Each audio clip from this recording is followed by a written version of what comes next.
Hello అండి. Welcome to మావి చిగురు స్టోరీస్. ఈరోజు కథ పాపమ్మ బావి. ఈ కథ రచించిన వారు పుట్ల హేమలత గారు. ఈ కథ మీకు నచ్చితే లైక్ చేయటం మర్చిపోకండి. మీకు ఎలా అనిపించిందో కామెంట్ చేసి చెప్పండి. ఈ ఛానల్ని కొత్తగా చూసేవారు మరిన్ని మంచి కథల కోసం సబ్స్క్రైబ్ చేసి బెల్ ఐకాన్ ఆన్ చేయండి. అప్పుడు ఏ కొత్త వీడియో పెట్టినా మీ దాకా వస్తుంది. ఇక కథ మొదలు పెడదాం. మార్చి నెల మొదలైందో లేదో ఎండ తీవ్రత బాగా పెరిగింది. చెమటలు కక్కుకుంటూ పరుగులు తీస్తుంది. నేనెక్కిన రైలు నెల్లూరు రైల్వే స్టేషన్లో బండి దిగి బయటకు వెళ్ళటానికి టన్నెల్ వేలోకి ప్రవేశించాను. అక్కడ చీకటి. పారదోలడానికి ట్యూబ్లైట్లు విశ్వ ప్రయత్నం చేస్తున్నాయి. నా చిన్నప్పటి నుంచి ఈ సొరంగంలో నడవటం నాకొకింత బెరుగ్గా మరికొంత ఆసక్తిగానూ ఉంటుంది. చిన్నప్పుడు అమ్మా నాన్నల చేయి పట్టుకుని ఈ దారిలో నడుస్తుంటే విఠలాచార్య సినిమాలోని రాక్షసుడు అమాంతం ఎదురుగా ప్రత్యక్షమై కత్తి చూపించి మమ్మల్ని బెదిరిస్తాడేమో అనిపించేది. మరో 10 ఏళ్ల తర్వాత ఇదే దారిలో వెళ్ళేటప్పుడు నా ఆలోచనలు మరో రకంగా ఉండేవి.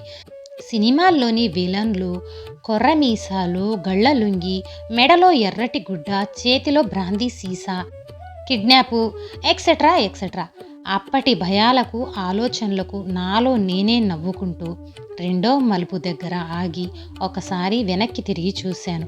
నడుం వంగిపోయిన ముసలావిడ టిక్కు టిక్కు టిక్కుమంటూ కర్ర పోటేసుకుంటూ వస్తుంది. నేను ట్రాలీ సూట్ కేసు లాక్కుంటూ ముందుకు కదిలాను. మరుక్షణం నా వెనక ఏనుగులు శీంకరించినట్టు అరుపులు, సొరంగంలో సుడులు తిరిగాయి. ఒక్క క్షణం ఏమీ అర్థం కాల. కళ్ళ ముందు రాక్షసుడు, విలను, కొర్రమీసాలు, కిడ్నాపు అన్నీ ఫాస్ట్గా రివైండ్ అవబోతుండగా చివ్వున వెనక్కి తిరిగి చూశాను.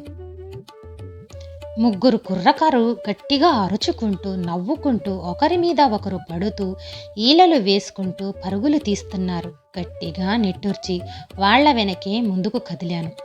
ఆటోలో ఆర్టీసీ బస్టాండ్కి వెళ్ళి ఉషా వాళ్ల ఊరెళ్లే బస్ ఎక్కి ఖాళీగా ఉండటంతో కిటికీ పక్కన కూర్చున్నాను. ఇంకా డ్రైవర్, కండక్టర్ రాలేదు. ఎదురుగా ఉన్న షాప్లోని కుర్రాన్ని పిలిచి ఒక మ్యాగజైను, ఓ మినరల్ వాటర్ బాటిల్ తీసుకున్నాను. పుస్తకాన్ని అలవోకగా తిరిగేసి బ్యాగ్లో పెట్టాను. క్రమంగా బస్లో జనం నిండారు.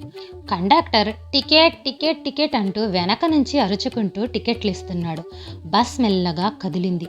నా పక్కన కూర్చున్న ఆవిడ ఉలికి పట్టట్టు లేచి కిటికీలో నుంచి తల బయటికి పెట్టి చూస్తూ, ఒరే సుబ్బరాముడా, నేను లేనని అడ్డంగా తిని పొనుకోబాకరోయ్, బర్రెల్ని చెరువులోకి తోలి శుభ్రంగా కడగరోయ్, గట్టిగా అరిచి చెప్పి కూర్చుంటూ పక్కావిడితో అంటుంది. ఈడు భలే ఎదవమే, ఆ ఏళ నేను పెంచల కోనన తిరణాలకి పోతినే, అప్పుడు ఏం చేసిండో తెలుసా? తోటకి పోయి నిమ్మకాయలన్నీ కోసుకొచ్చి అందరికీ పందరం చేసిండంట. వాళ్ళిచ్చిన చిల్లర డబ్బులు తీసుకుపోయి 2 సినిమాలు చూసొచ్చి నిగడదన్ని పనుకొని నిద్రపోయాడంట. ఆ రాత్రే ఏ దొంగనాబట్టో సూడి బర్రె నిప్పుకొని పోయాడు. ఎన్ని తిప్పలు పెడితే దొరికిందనుకున్నావు ఆ బర్రే? బస్సులో అందరికీ వినిపించేలా పెద్దగా చెప్తుందామె. పెద్దమ్మో, అదంతా నువ్విచ్చిన సనువులేవే. చిన్నప్పటేళ్ళ నుంచి నెత్తికెక్కించుకొని ఇయాల నోరు లబలబా కొట్టుకుంటా ఉండేవి. వెనక సీట్లో నుంచి ఇంకొక ఆమె చెప్పింది. ముందు టికెట్లు తీసుకుని ఆపై వ్యవహారాలు కానియండి, డబ్బులు తీయండమ్మా గబాలన. కండక్టర్ కేకతో మాటలు కట్టిపెట్టి టికెట్స్ తీసుకోవటంలో నిమగ్నమయ్యారు. టికెట్ అంటూ నా ముందు చేయి చాపి ఎక్కడికి అన్నట్టు ప్రశ్నార్థకంగా చూశాడు కండక్టర్. నేను డబ్బులిచ్చి ఎక్కడికో చెప్పాను. టికెట్ చిల్లర నా చేతిలో పెట్టి రైట్ అంటూ ముందుకెళ్ళిపోయాడు. టికెట్ పర్సులో పెట్టుకుంటూ బయటికి చూశాను. బస్సు అప్పుడే బస్టాండ్లో నుంచి బయటకొచ్చి రోడ్డెక్కింది. ఎదురుగా సర్వోదయ కాలేజ్ ఆవరణలో అబ్బాయిలు గుంపులుగా తిరుగుతున్నారు. అమ్మాయిలు తక్కువగా కనిపించారు. బస్సు ట్రంక్ రోడ్డు మీదుగా పరుగులు తీస్తుంటే మంచినీళ్లు తాగి వెనక్కి వాళ్ళి కళ్ళు మూసుకున్నాను. దాదాపు 20 సంవత్సరాల తర్వాత మళ్ళీ నేను ఆ ఊర్లో అడుగుపెట్టబోతున్నాను. అది నేను పెరిగిన ఊరు, ఉషతో నా అనుబంధాన్ని పెంచిన ఊరు. అప్పట్లో అమ్మా నాన్న ఉద్యోగరీత్యా అక్కడ ఉండేవారు. మొదట మేం కొన్ని రోజులు ఉషా వాళ్ళింట్లోనే అద్దెకుండేవాళ్ళం. ఆ తర్వాత వాళ్ళ పక్క స్థలంలోనే ఇల్లు కట్టుకున్నాం. దాంతో నాకు ఉషకి విడదీయరాని స్నేహం ఏర్పడింది. ఉష ఆ ఊర్లోనే ఉన్న స్కూల్లో 7వ తరగతి చదువుతూ ఉండేది. నేను 8వ తరగతి. నేను మాత్రం అంతకు ముందు నుంచి చదువుతున్న స్కూల్కే వెళ్ళేదాన్ని. ఆ స్కూల్ టౌన్లో ఉండేది. నేను, తమ్ముడు, చెల్లి ప్రతిరోజు టౌన్లోని స్కూల్కి వెళ్ళి వచ్చేవాళ్ళం. అప్పట్లో ఆ ఊరికి బస్ సౌకర్యం లేదు, ఆటోలు కూడా లేవు.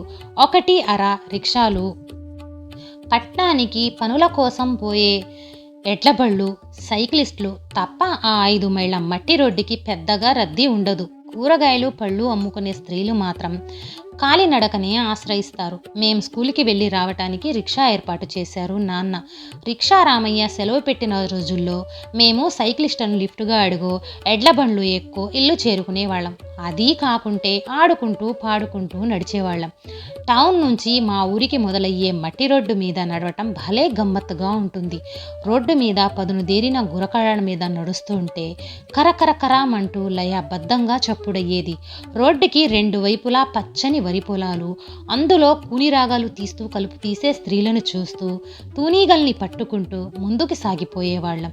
మరి కొంత దూరం వెళ్ళాక చిన్న నీటి తుములు, పక్కనే 2 వెలగ చెట్లు ఉండేవి.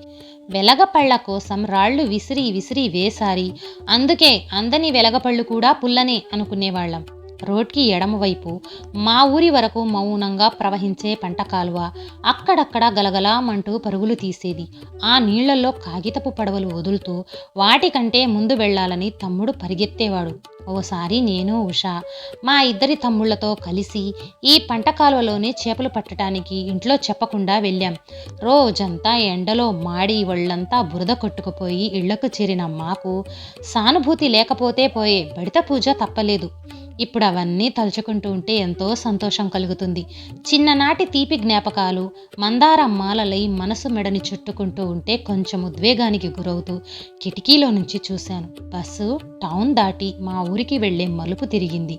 ఉయ్యాల కాలువ లాకుల దగ్గర బస్సు 2 నిమిషాలు ఆగింది. అక్కడ బొంతరాళ్ల వంతెన మీద 2 యానాదులు చేపలమ్ముతున్నారు. ఆ వంతెన నా బాల్యపు గుర్తు. ఆ చుట్టుపక్కల ఎరుకుల గుడిసెలు, బంతిపూల తోటలు ఏవీ లేవు. రియల్ ఎస్టేట్ పుణ్యంతో అన్ని పక్కా భవంతుల నిర్మాణాలు జరిగిపోయాయి. నిస్పృహల మంచు తెరల మధ్య నా జ్ఞాపకాలు కూరుకుపోతుండగా బస్ కదిలింది.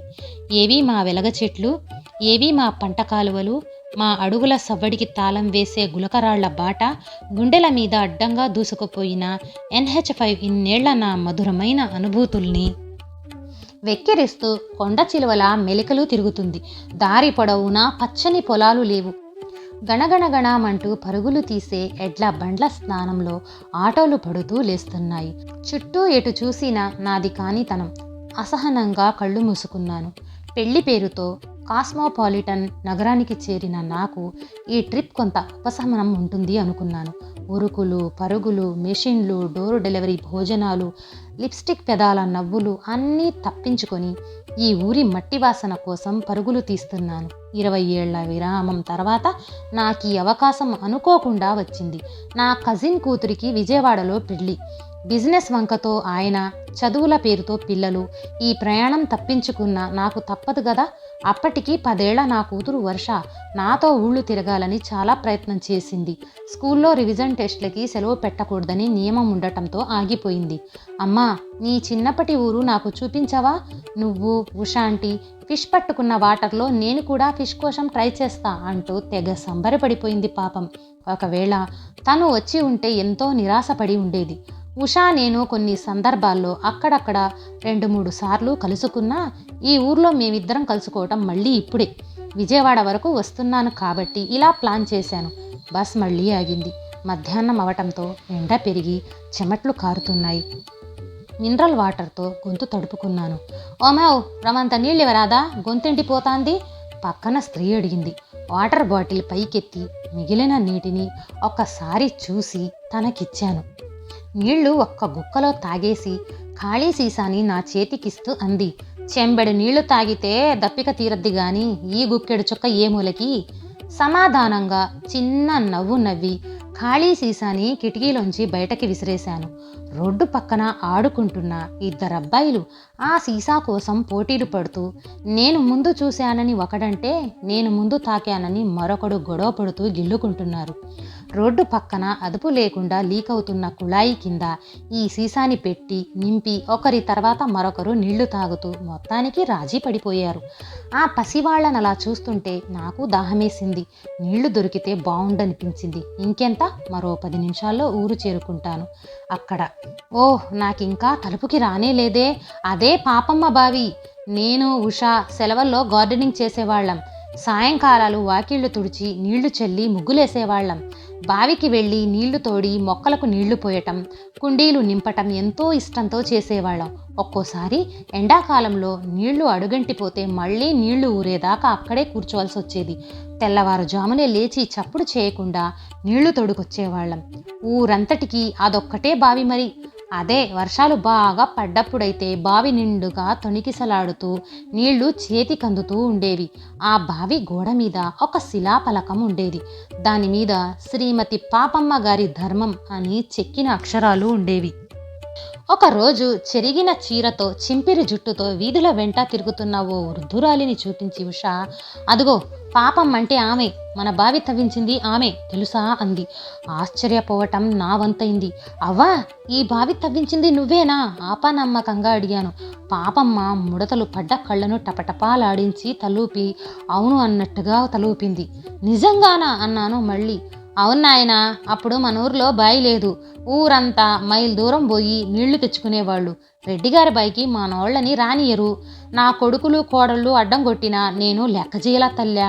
నేను మా ఆయన కలుసుకొని ఈ బాయిని తవ్వినాము. అన్ని పనులు మేమే చేసినాము. ఊరి రచ్చబండ కాడ తవ్వితే ఈ ఊరందరికీ అందుబాటులో ఉంటుంది. పక్క రెండూళ్ళకి మన ఊళ్ళలో నుంచే దారులుండినాయి. ఆ ఊర్లకి పొయ్యే ఊళ్ళు వచ్చేవాళ్ళు దప్పికైతే తాగతారని ఆశపడినా ఏదో నేను కన్ను మూస్తే నా పేరు చెప్పుకుంటారు తల్లే అంది తృప్తిగా. అది ఒట్టి బావి మాత్రమే కాదు, నా ఆత్మ, నా నరాల్లో ప్రవహించిన ఉత్తేజం. నా ఆట పాటలకి కబుర్లకి నిలయం పాపమ్మ బావి. అంతేనా, నా తొలి ప్రాయపు అలల అద్దం కూడా. అప్రయత్నంగా కళ్ళు తడిదేరాయి. బస్ ఆగింది. జనమంతా బిలబిలా దిగుతున్నారు. కొంతమంది నన్ను ఆసక్తిగా చూస్తూ దిగుతున్నారు. ఈ బస్కి నాకు ఇదే ఆఖరి స్టాప్. అందరూ దిగాక నేను దిగాను. ఉషా నా కోసం ఎదురు చూస్తూ ఉంటానంది. ఎక్కడా కనిపించలా. పరిసరాన్ని పరికిస్తూ ఉత్తరేణి చెట్టు కింద నిలబడ్డాను. నా చిన్నప్పటి జ్ఞాపకాలను వాస్తవానికి జోడీ చేస్తూ నిలువెత్తు నిరాశలోకి జారిపోసాగాను. రచ్చబండ మీద కొంతమంది పేకాడుతున్నారు. రోడ్డు పక్క పొలాల స్థానంలో కొన్ని డాబాలు, ఒక దేవాలయం, చర్చి, ప్రజా టెలిఫోన్లు, చిన్న చిన్న హోటళ్లు, కూల్ డ్రింక్ షాపులతో అలంకరించుకున్న ఈ పల్లె నాది కానట్టుంది. రచ్చబండకు అవతలి వైపు పాపమ్మ బావిని చూద్దామని వెళ్ళాను. రోడ్లు ఎత్తటం వల్ల బావి నేలలోకి కృంగిపోయినట్లయింది. శిలాఫలకం జానెడు మేర బయటికి తొంగి చూస్తుంది. చుట్టూ పిచ్చి మొక్కలు పెరిగి ఉన్నాయి. నీటి తడి, తాడు, బకెట్టు జాడే లేదు. ఎన్నో ఏళ్లుగా బావి వాడకంలో లేదని అర్థమవుతూనే ఉంది. గిలకల కిర్రుకిర్రులు, గాజుల అలజడులు చెవుల్లో మార్మోగుతుండగా నీళ్లల్లో నా ప్రతిబింబం కోసం బావిలోకి తొంగి చూశాను. సుడిగాలి కెరటం బలంగా ముఖాన్ని తాకినట్టయింది. చటుక్కున కళ్ళు మూసుకున్నాను. తీవ్రమైన అలజడి గురవుతూ మళ్ళీ చూశాను. ఏముందక్కడ? బావి నిండా మట్టి, బండరాళ్ళు తప్ప నేల మీదున్న ఒక్క వర మాత్రమే ఖాళీగా ఉంది. ఊహించని అనుభవాన్ని దుఃఖం తన్నుకొచ్చింది. నా కన్నీళ్ల తడిసిన బావిలోని పిచ్చి మొక్క ఓదార్పుతో తలూపినట్టయింది. బండరాళ్ల కింద పాపమ్మ ఆత్మ నలిగి మూలుగుతున్నట్లనిపించింది. భారంతో అక్కడి నుంచి కదిలి నా లగేజ్ దగ్గరికి వెళ్ళి నిలబడ్డాను. అప్పటి వరకు నన్నే గమనిస్తున్నట్టున్నాడు ఆ షాపు యజమాని. ఆ బావిలో నీళ్లు లేవమ్మా, ఇదిగో వాటర్ ప్యాకెట్, ₹1 అన్నాడు. అప్రయత్నంగా అందుకొని డబ్బులిచ్చి వెనుతిరిగేసరికి ఉషా నవ్వుతూ నిలబడి ఉంది. సారీ, లేట్ అయిందా? నీకోసం మా వాళ్ళంతా ఎదురు చూస్తున్నారు. అన్నట్టు ఎలా ఉన్నావే? అవన్నీ తర్వాత, ముందు పద అన్నాను. రిక్షాలో వెళ్తూ అడిగాను. ఉషా, మనం పెరిగిన ఈ ఊరు గురించి నాకు గుర్తున్నది, ఊహించింది వేరు. ఇన్నేళ్ల తర్వాత ఇక్కడ చూస్తుంది వేరు. ఆ పచ్చని పొలాలు, పంట కాలువలు, మన పాపమ్మ బావి ఏవి మనవిగా లేవు. నేను భరించలేకపోతున్నాను తెలుసా? ఉషా నా వైపు చూసి కాసేపు మౌనంగా ఉంది. తర్వాత క్యాజువల్గా అంది. అవును, మార్పు సృష్టిలోనే కాదు, మన దైనందిన జీవితాల్లోనూ సహజమే.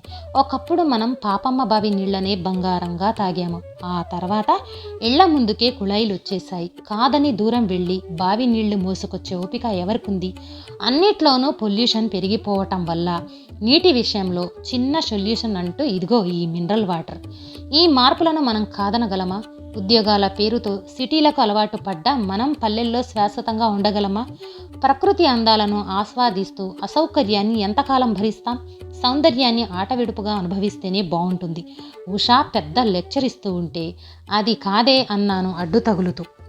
ఉషా నన్ను పట్టించుకోకుండా అంది. అంతెందుకు, 2 రోజులు పోయాక నువ్వే అంటావు చూడు, ఉషా సెల్ ఫోన్కి సిగ్నల్ అందట్లేదు, మార్నింగ్ వాక్కి రోడ్డు బాగలేదు, ఫాస్ట్ ఫుడ్ సెంటర్లు అందుబాటులో లేవు అంటూ గోల చేయవు. దాని మాటలకు హాయిగా నవ్వేశాను. 2 రోజుల తర్వాత తిరిగి ప్రయాణం అవుతూ రచ్చబండ దగ్గర బస్ కోసం ఎదురు చూస్తున్నా. ఉషా ఏదో మాట్లాడుతూనే ఉంది.